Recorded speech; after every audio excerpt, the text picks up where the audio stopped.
budaya, salam kebajikan, rahayu. Kesempatan yang baik bagi kita semuanya.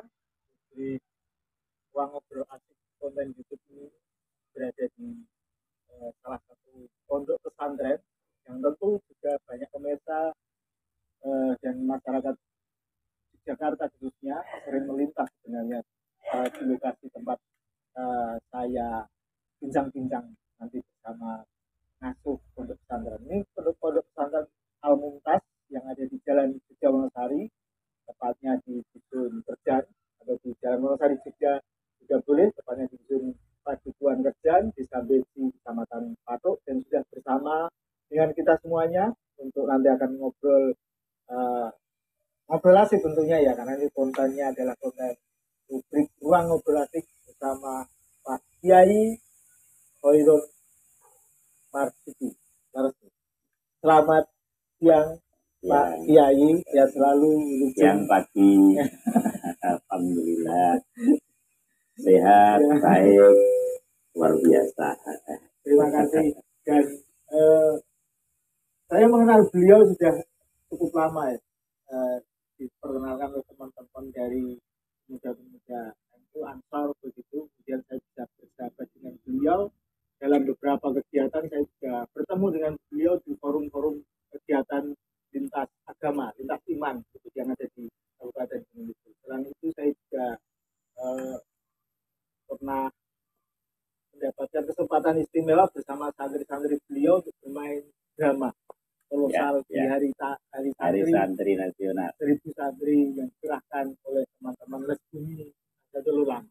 Ini yang menjadi saya bisa ada proses bertemu dengan beliau, dan sampai hari ini kami jaga di tengah banyak kabar berita tentang pesantren yang A, yang B, yang C, tapi kami tetap bisa bertemu dan bersilaturahim dengan beliau dan para santri yang tentu ini sudah menjadi amat kebahagiaan bagi kita semuanya, penonton, pemirsa, dan teman-teman, sahabat-sahabat rubrik ruang ngobrol asik ini bisa suatu ketika juga bisa menyempatkan bisa bermain di sini, belajar banyak di sini, karena tempat ini ternyata bukan hanya tempat untuk satu tujuan, tapi banyak tujuan yang dibangun Al Mumtaz Pondok Pesantren ini untuk membekali santri-santri. Nanti akan kita bicara seperti apa tentang hal itu, tapi kita ingin mengenal dulu apa Al Mumtaz Pondok Pesantren yang dibangun tahun 2008 ya Pak, ya dirintis itu ya. Iya, 2008 itu yang ada di Manguntapan. Manguntapan. Terus kemudian yang ada di Mbeki ini 2012. Pak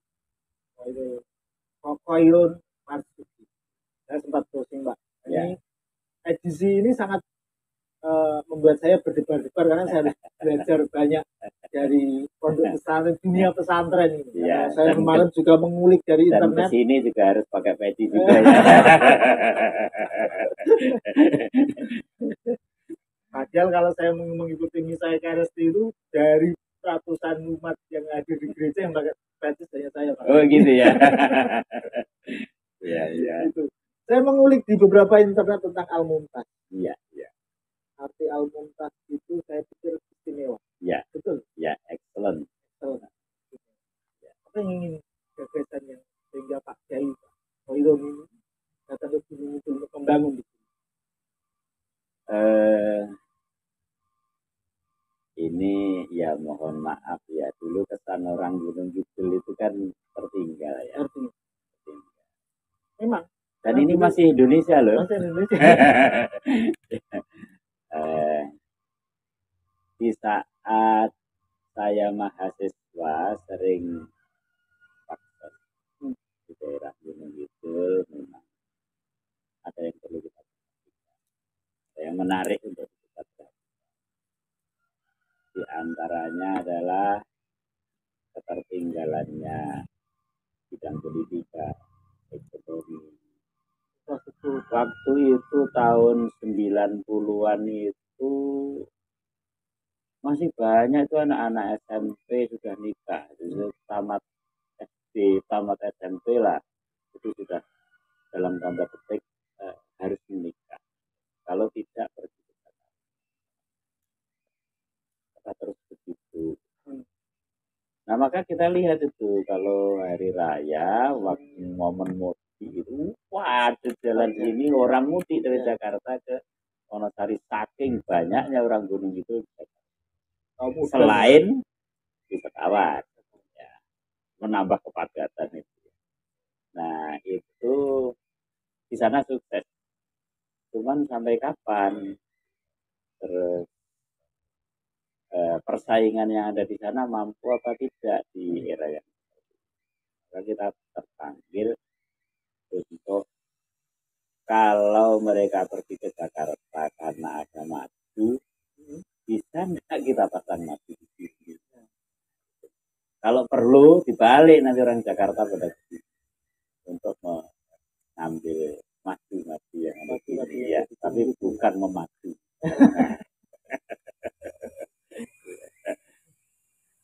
Kasihan kalau orang nggak sini. Selain saya mengulik arti Al-Mumtaz, saya juga mengulik nama Pak Kiai, Pak Koi. Ya, Muhammad Khairan Marzuki itu nama mbah saya. Ya, ya. Artinya pelindung, merawat, bermasyarakat, ya, simpati, dan apa ya, melindungi, menjaga.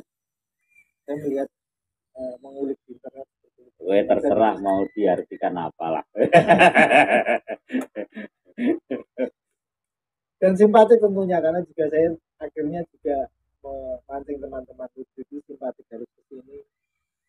Harus bedanya sudah teragendakan sebenarnya Pak Kiai, tapi baru bisa tersampaikan hari ini. Alhamdulillah, terima kasih berkenan untuk datang. 2012 sampai hari ini sudah berapa santri yang lulus di sini? Kalau yang lulus, saya malah nggak hafal itu, nanti bagian administrasi itu yang hafal. Mungkin karena terlalu ikhlasnya jadi nggak ngapalkan. Kalau jumlah santrinya ya hampir 500-an. Ya, santri yang tinggal di sini. Yang di gunung yang di Al-Mumtaz itu ada beberapa tempat ya. Ada masih 2 tempat. Dan di Piungan. Iya, iya. Piungan itu di Bantul. Dari 500-an kira-kira kalau setiap tahun ada alumni begitu yang lulus dari pondok pesantren, tentu sudah banyak produk-produk sumber daya manusia yang memperkuat secara ini.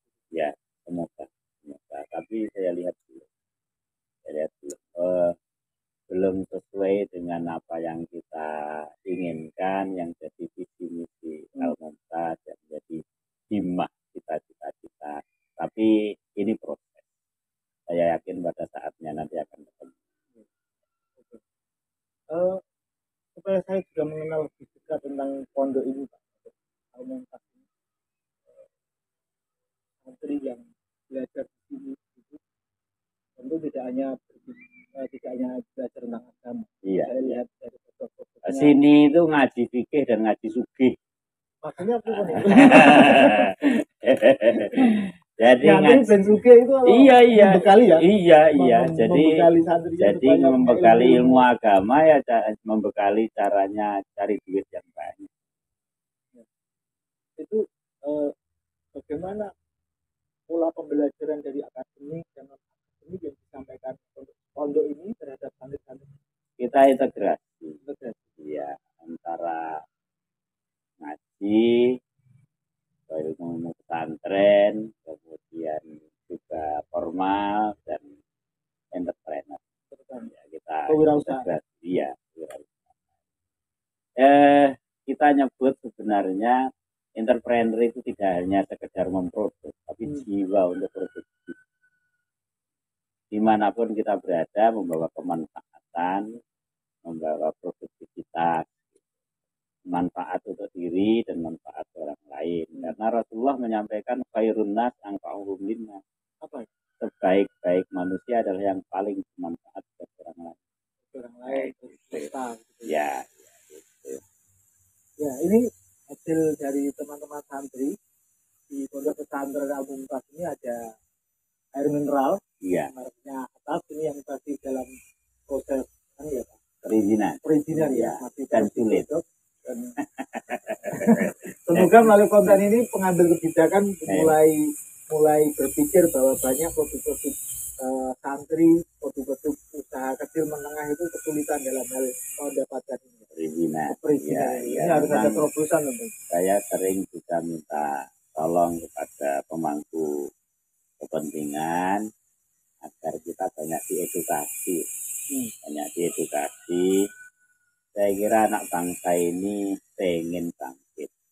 Tapi keterbatasan yang ada terutama pendanaan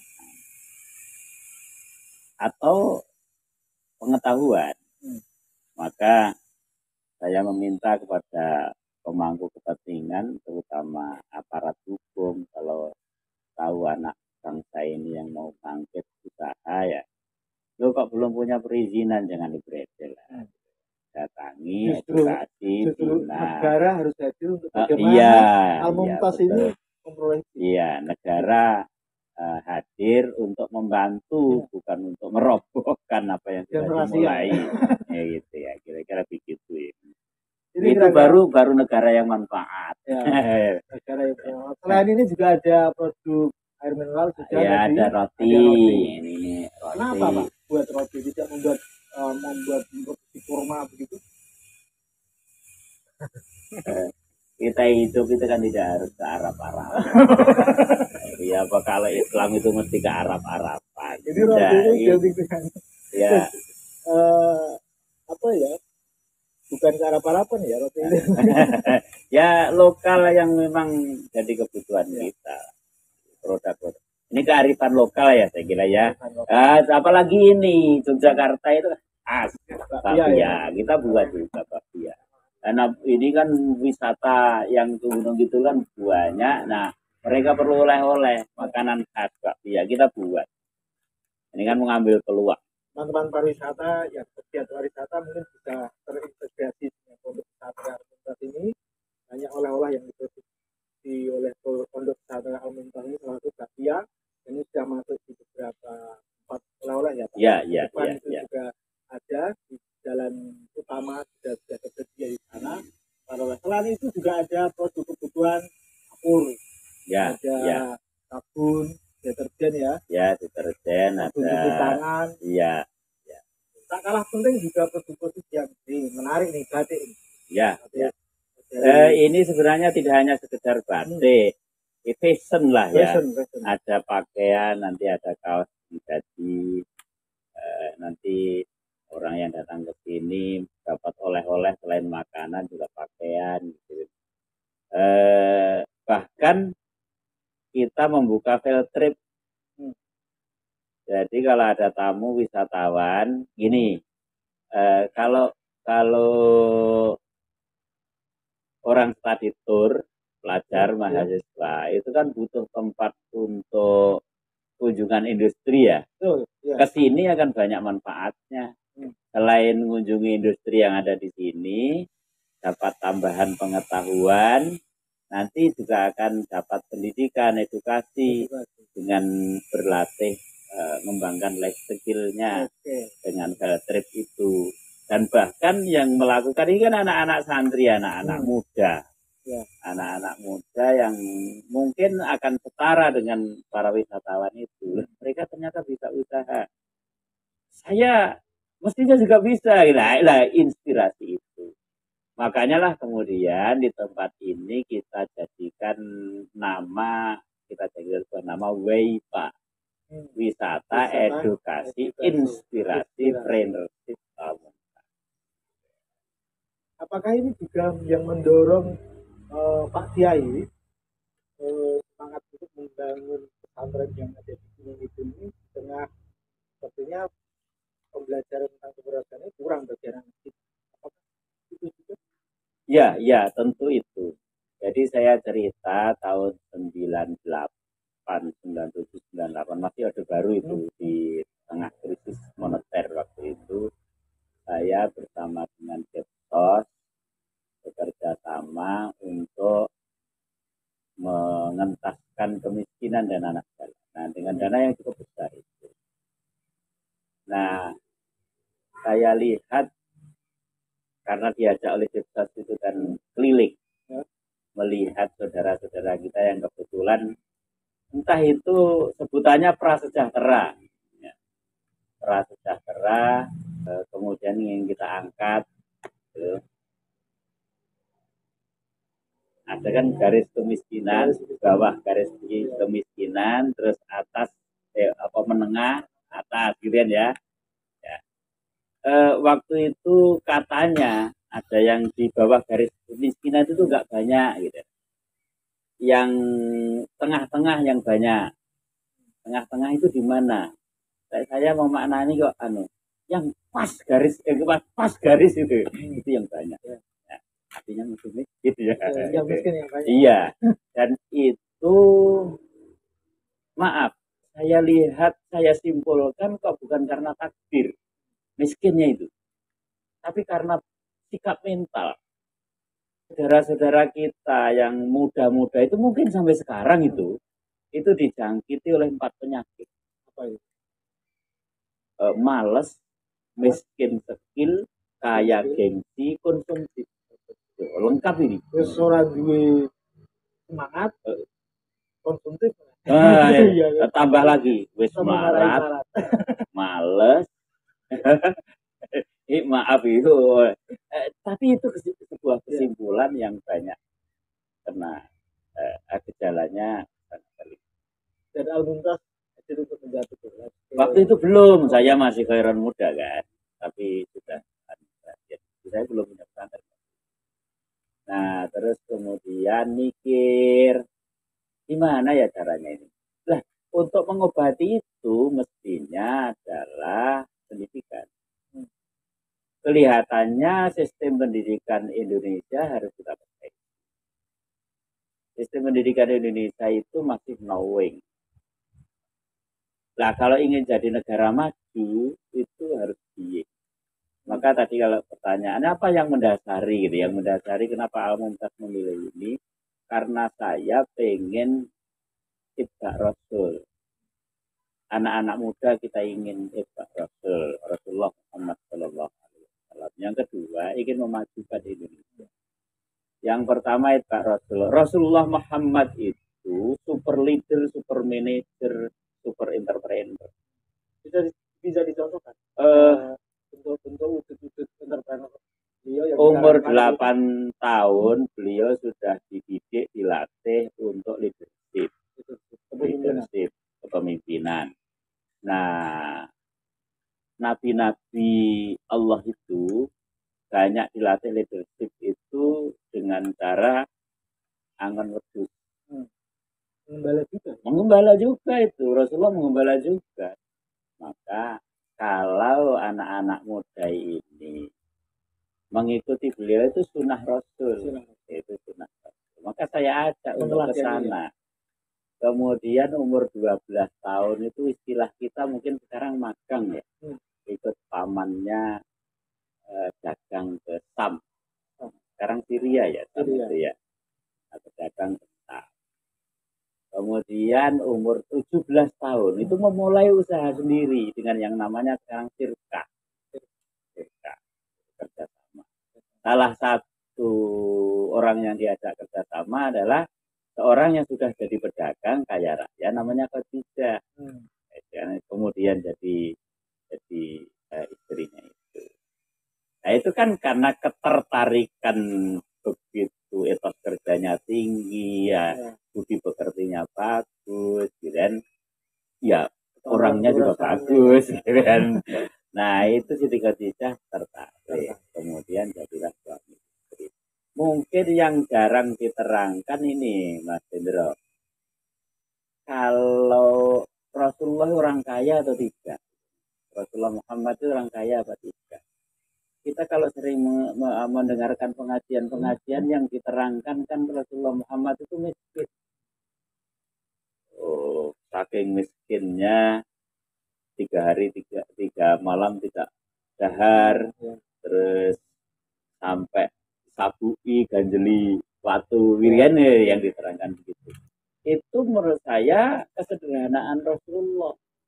Atau memang kehidupan Rasulullah saat berdakwah karena harta bendanya dipakai untuk biaya dakwah.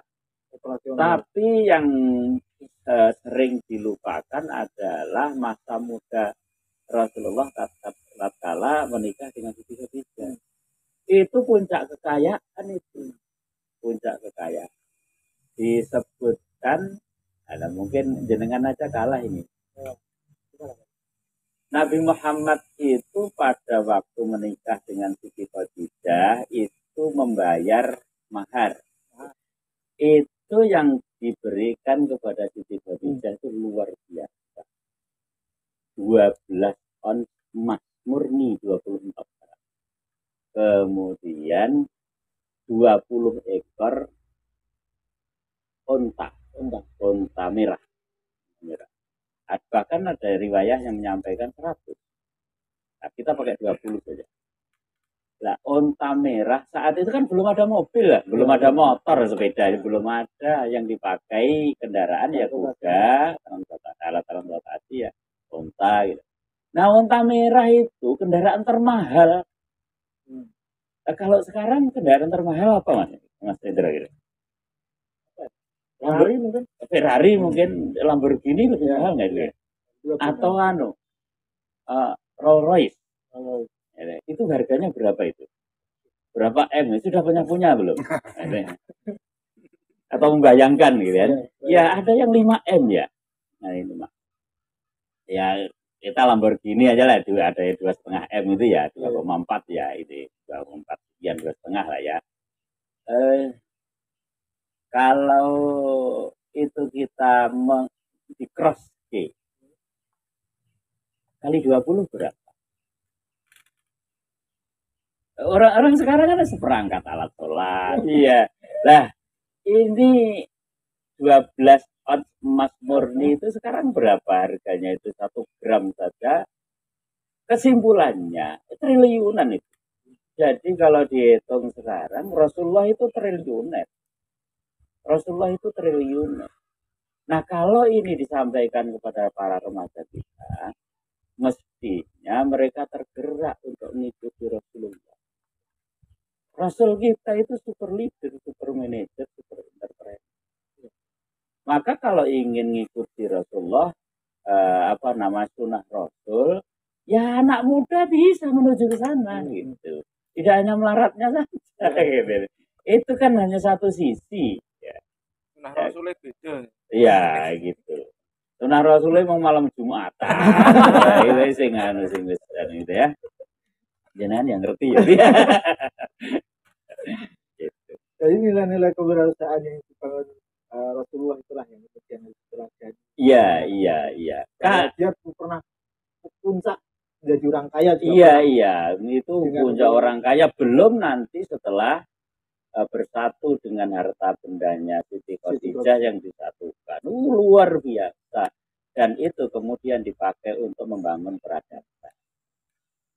Untuk memperbaiki masyarakat Arab yang jahiliyah. Nah, coba kalau itu orang-orang muda Indonesia begitu untuk membangun Indonesia, maju enggak?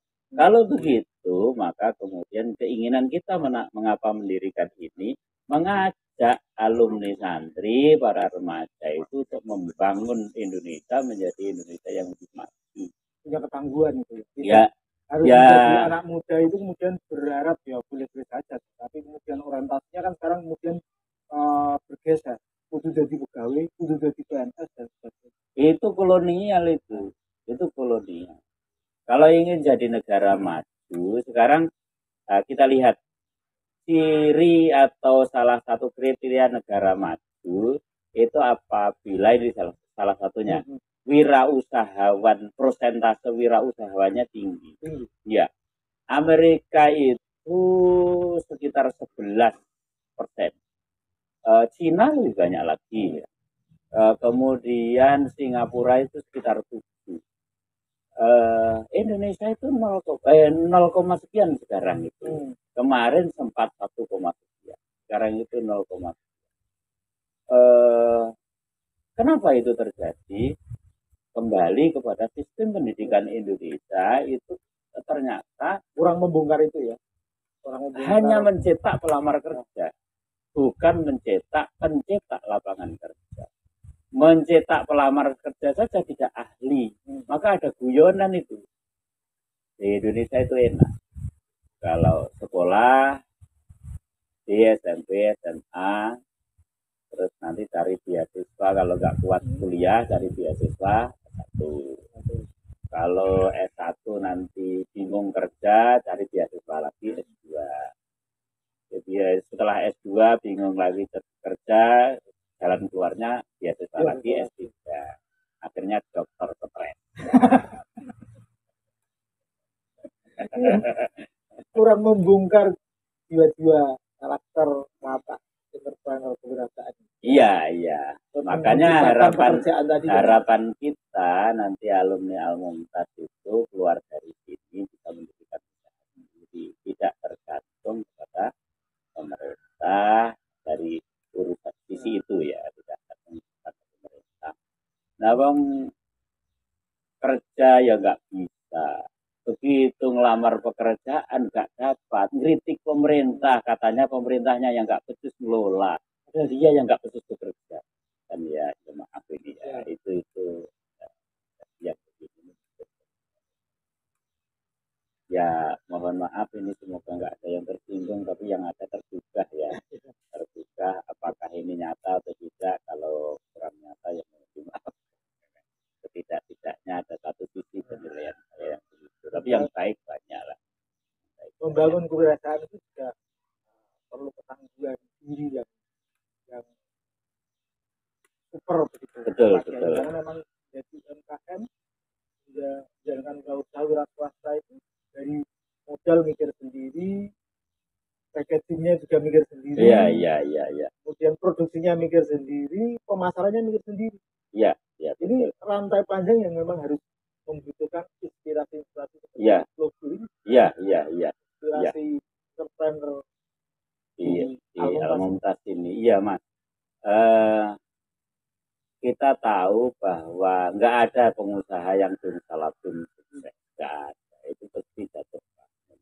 Maka menyadari itu di Almumtaz itu dilatih demikian rupa, namanya Riyadhah bisnis, jadi Riyadhah entrepreneur.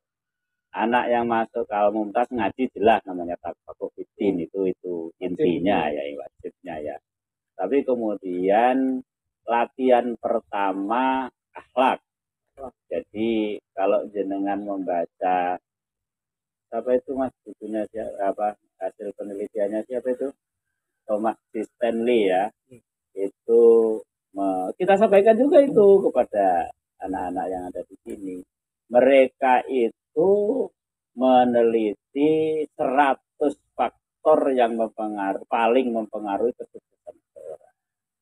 Itu ternyata nomor 1 itu jujur. Rasulullah itu sidik. Ya kan, sidik, amanah, tabligh, satonah. Itu sifatnya Rasulullah. Ini kunci pribadi. Maka kita tanamkan akhlak, karakter. Di karakter ada karakter moral, ada karakter kinerja. Itu paling ditekankan. Jadi kalau proyeksi kalau ingin Indonesia maju kan harus memproyeksikan pendidikan itu ada 3 ya, gitu kalau dengan membaca. Yang pertama adalah memproyeksikan pendidikan karakter. Karakter ada 2, itu karakter moral dan karakter kinerja. Itu yang kita tanamkan dulu, moralnya, bagaimana jujur, amanah, agar mendapatkan bahasa bisnisnya nanti apa tadi, kepercayaan tadi, trust, dapatkan trust itu. Jadi kan sebenarnya modal usaha bukan uang, justru trust itu. Nah, kemudian modal yang kedua adalah etos kerja.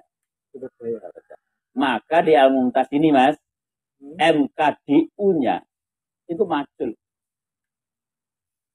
Pengolah tanah. Pokoknya yang berkaitan dengan pengolah tanah. Kita sebut majul lah gitu ya. Anak-anak putri itu biasa itu memegang majul. Yang apalagi putra itu rosto-rosto. Kenapa majul? Majul itu pekerjaan berat, tidak bergengsi.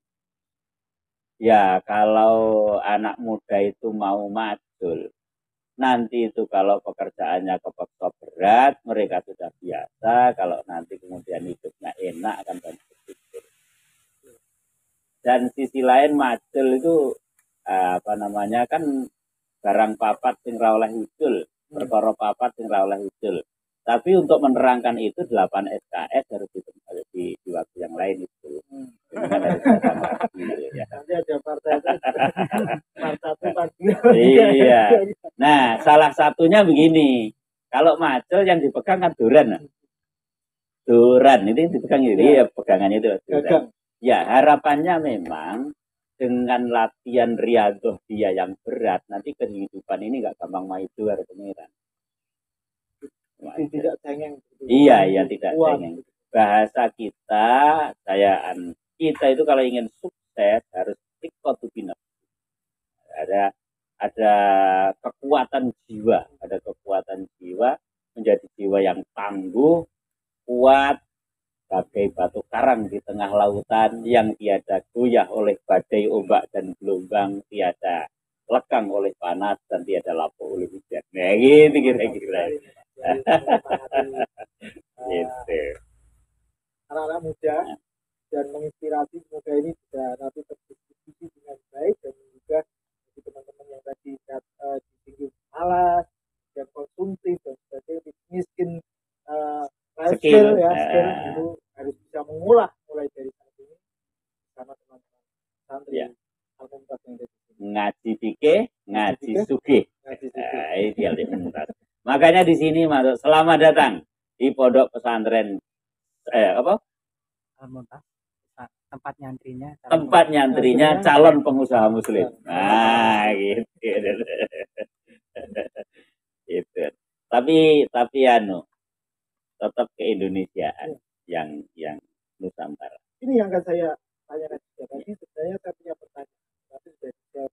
Mencintai Indonesia itu salah satunya membangun pondok pesantren, membangun banyak wirausaha. Iya. Dalam tanamkan ini juga sudah saya ceritakan di atas, saya punya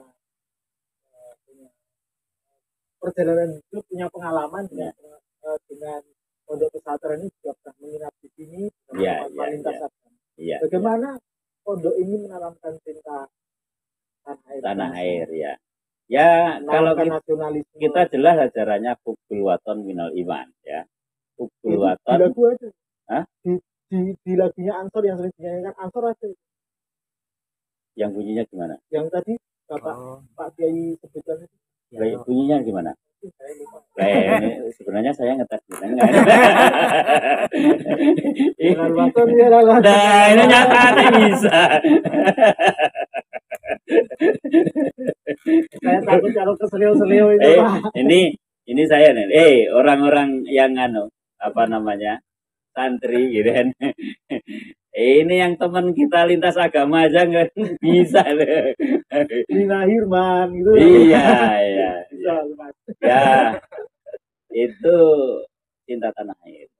Dan itu menjadi ajaran kita.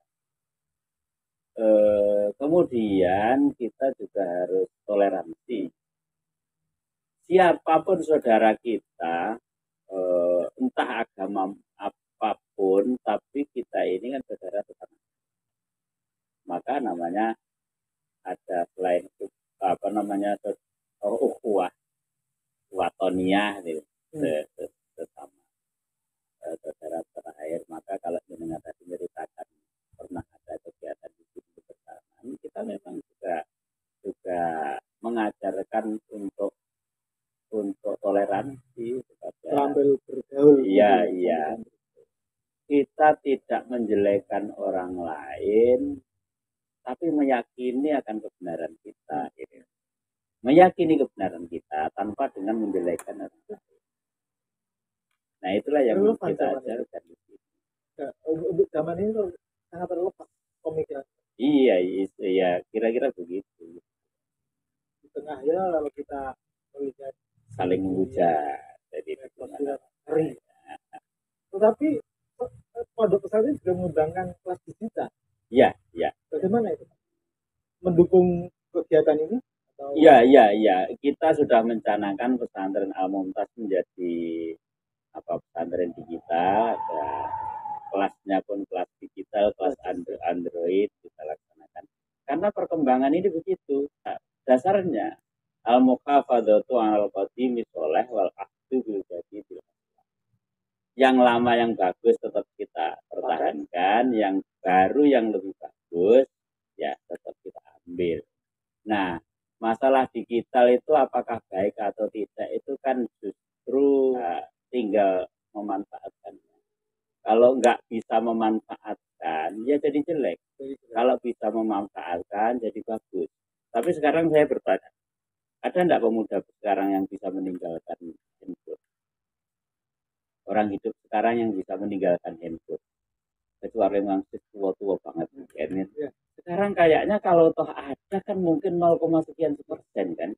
Yang 99,99% bergaul dengan ini. Ini akan menjadi media dakwah, akan menjadi media produktif, atau menjadi setan kota. Jadi itu kan terserah orangnya. Lah, kalau ingin ini menjadi manfaat, maka harus diedukasi. Nah, pesantren lah tempatnya mengedukasi ini menjadi biar ini menjadi manfaat. Manfaat bisa untuk dakwah, bisa juga ternyata untuk bisnis online. Iya. Sekarang banyak mengenalkan produk. Ya, gitu. Ini termasuk dakwah loh, Pak. Ya. Terima kasih banget ini. Terima kasih banget. Ya. Dan semoga para pemirsa ini juga mendapatkan berkah kesehatan dari pertemuan dengan Pak Kiai. Dan ilmu dari penerimaan saya terhadap kehadiran jenengan itu bukti bahwa Islam itu rahmatan lil alamin. Tidak nutup-nutup siapa yang datang, tidak nutup-nutup bergaul dengan siapa, begitu. Ceritanya saya kemarin itu ke sini, sore kemarin sudah bawa alat-alat perangkat dengan teman. Ya ini sudah yang menerima wali ya. Iya, tamu. Saya itu sudah siap podcast, tapi ternyata ditunda besok saja. Saya tahu beliau supaya saya datang lagi ke sini. saya sekali bermaksud hanya bisa mewawancarai beliau, diskusi dari situ, tapi ada silaturahmi. Biar lebih banyak lagi, biar lebih lama lagi. Ya. Dan kemudian saya sempat menyampaikan jenengan kurang lama lagi ini, besok harus datang lagi, terutama saat pasaran ini dibuka. Harus menikmati kuliner yang ada di sini. Mau kita kenalkan kepada teman-teman, harus menyempatkan suatu saat datang ke sini. Kemarin sudah berapa kita dewan ya. Ke sini, pemerintahan Kabupaten Gunung Kidul juga di sini. Paku Dirjan, pasar kuliner di Sokerjan. Ini beroperasi pada hari sementara Ahad Pahing. Nanti rencananya ya tiap hari libur, kemudian kalau perlu setiap hari seiring dengan perkembangan WIPA ya. Selain menjajakan produk, menyediakan kebutuhan keluarga bagi semua orang, termasuk juga produk-produk santri ini, jajan pasar, jajan tradisional tersedia di sini. Ada kulit tempe, saya lihat videonya, saya terlambat. Sudah habis. Jadi saya di sini tidak ada yang nyusul saya. Nanti kalau datang ke sini ya Mas Hendro dan sama teman-teman. Insya Allah kalau ini konsepnya datang ke sini itu warak perutnya, warak matanya, warak hatinya. Syukur-syukur tambah ilmu, tambah teman, sing urung di jodoh ya iso ndak oleh jodoh di sini gitu. Tapi nggak pacaran loh. Terus mungkin juga tambah skillnya karena ikut tambah inspirasi. Pembuatan roti aja, pengemasan air mineral aja, dan menyediakan untuk trip. Jadi latihan. Nanti juga ada kelas-kelas pendidikan latihan. Namanya santri training. Dan itu membuka untuk umum, tidak hanya santri saja, dibuka untuk umum pelatihan di sini. Doakan saja. Ini nanti kita juga buat asrama, kalau ada yang diklat nanti nginap di sini. Oh, bisa menampung bisa. Insya Allah cukup. Mungkin di periode angkatan yang akan datang juga akan kembali ke sini. Sudah habis lama-lama ini tempat. Dia bisa menerima kami. Bisa menerima keberagaman. Ya, toleransi ini akan terus kita kembangkan. Karena kita ngajarkan selain ukhuwah Islamiyah kan ya ukhuwah wataniyah tadi seperti yang saya katakan. Oke, kita ini saudara sama Islam. Yang non muslim kan tetap saudara, saudara sebangsa, setanah air. Bahkan juga saudara sesama manusia, ukhuwah basyari, manusia, iya, manusia. Maka siapapun kita itu saudara. Nah, sudah sama saudara yang saling menjaga. Nah, itulah Islam rahmatan lil alamin. Saya juga sering bersentuhan juga di bagian ketemu dengan sama. Kalau di sini misalnya identiknya pesantren, saya menyebut sama, tapi jarang yang menggunakan keberagaman. Saya kira apakah open juga kalau anak sama dari kelompok lain belajar keberagaman. Sekali lagi kita itu rahmatan lil alamin, ingin memajukan Indonesia. Kita ingin memajukan Indonesia, negara yang kita cintai. Kalau masyarakat Indonesia semakin banyak yang berwirausaha, Indonesia yang kita cintai ini ingin maju, bisa maju. Karena itu mestinya ya open, semua yang ingin maju, ayo belajar bersama. Ayo berlatih kita bersama. dipertemukan. Iya. Ini negara. Iya. Nah, negara kita ini. Negara kita, ayo kita jaga, kita maju. Biar rakyat Indonesia makmur. Satu pertanyaan yang mungkin boleh dijawab, boleh tidak. Saya berharap dijawab. Nah, supaya saya punya pencerahan. Itu nanti juga ada tidak kosong. Iya. Saya belum bisa membedakan antara pesantren dan Islamic boarding school. Iya. Ya nek delok kamus itu, kamus nek handphone itu juga bisa dilihat lah. Bahasa Inggrisnya, bahasa Arabnya pondok pesantren apa? Ya Ma'had Islamiyah. Bahasa Inggrisnya apa? Islamic boarding school. Islamic boarding school. Lalu apa yang membedakan? Kalau mau di bahasa Inggris kan ya Islamic boarding school. Sama ya. Kalau di bahasa Arab kan ya Ma'had gitu. Cuman pondok pesantren yang bagaimana yang kita harapkan di Indonesia? Pondok pesantren yang memenuhi arkanul ma'had. Apa itu? Rukun pesantren. Itu ada 5. Itu ada kiainya, syaratnya lulusan pesantren. Kemudian yang kedua ada santri, minimal 15. Kemudian yang ketiga ada asrama, yang ketiga ada asrama. Kemudian yang keempat ada tempat ibadah, masjid atau mushola. Kemudian yang kelima ada kurikulum kitab kuning atau dirasah Islamnya. Nah, kalau memenuhi 4 ini, kemudian diizin, pendapat izin dari Kementerian Agama, ya sudah itu pesantren. Nah, di dalam perizinan itu mesti diteliti oleh pemerintah. Yang diajarkan ini apa? Verifikasi ya. Iya, yang diajarkan ini apa? Kalau kemudian diizini oleh pemerintah, kita harus mengatakan yang kalau kemudian di sana ada penyalahgunaan, yang salah bukan pesantrennya, yang salah orangnya, Dan semua orang, sekali lagi semua orang, ketempatan salah dan lupa. Manusia tempatnya bisa dan salah. Manusia tempatnya salah dan lupa. Jadi ya kepada yang salah dan lupa kita doakan aja semoga dapat hidayah, nggak usah ditulis. Ini sudah nggak usah diteruskan ya. Harus dimaafkan dan diampuni. Iya.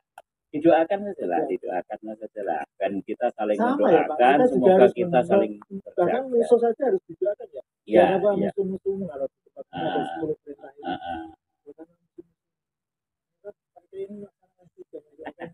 Mereka yang kurang baik. Ya kita nggak usah mencaci maki, tapi mendoakan. Kira-kira begitu. Orang itu kalau pengen hidupnya tentram, itu ada 3 langkah. Jangan membicarakan kejelekan orang lain. Jangan mencari-cari kejelekan orang lain. Kesalahan orang lain. Satu lagi itu jangan menyalah-nyalahkan. Jangan membicarakan kejelekan orang lain. menyalah-nyalahkan orang.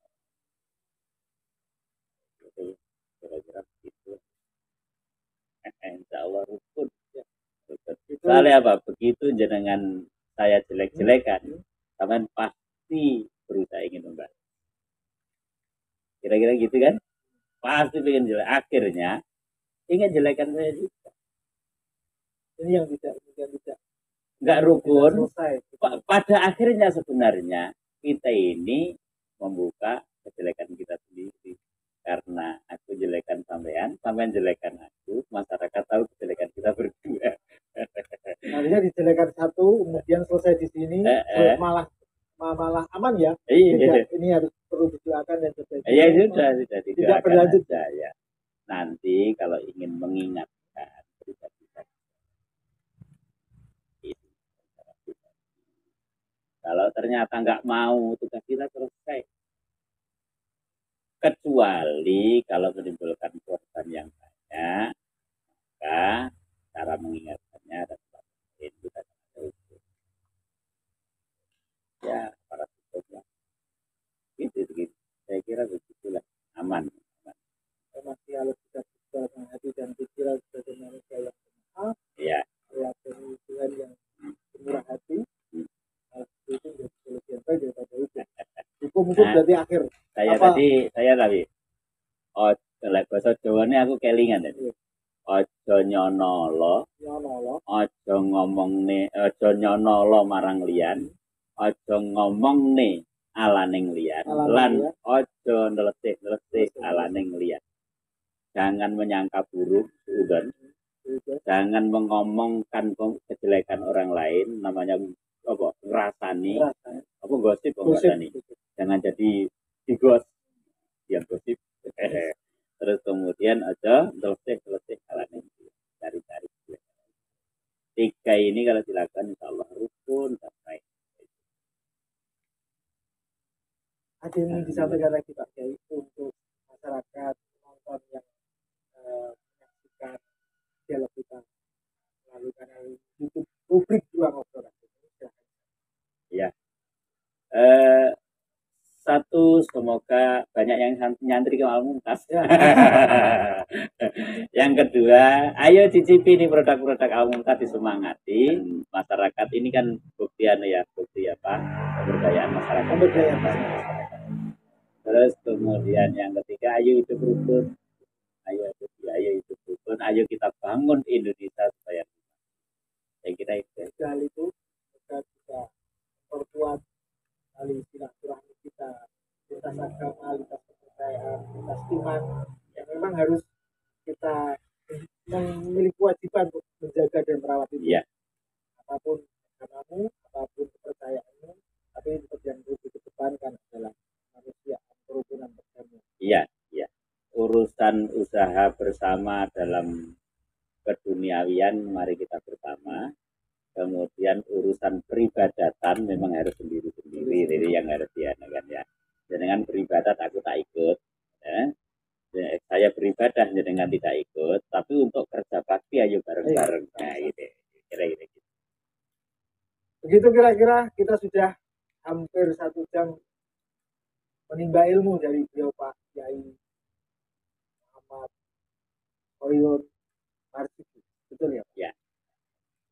Di Pondok Pesantren Al-Mumtaz di Dusun Kerjaan Beji Patok Kabupaten Gunung Kidul, juga ada di Piungan. Semoga bisa menginspirasi kehidupan teman-teman semuanya untuk setiap hari untuk menebar kebaikan. Sampai jumpa lagi dan Assalamualaikum warahmatullahi wabarakatuh. Wahyu. Wassalamualaikum. Terima kasih Mas Indra dan kawan-kawan ini atas kehadirannya. Banyak salah dimaafkan. Saya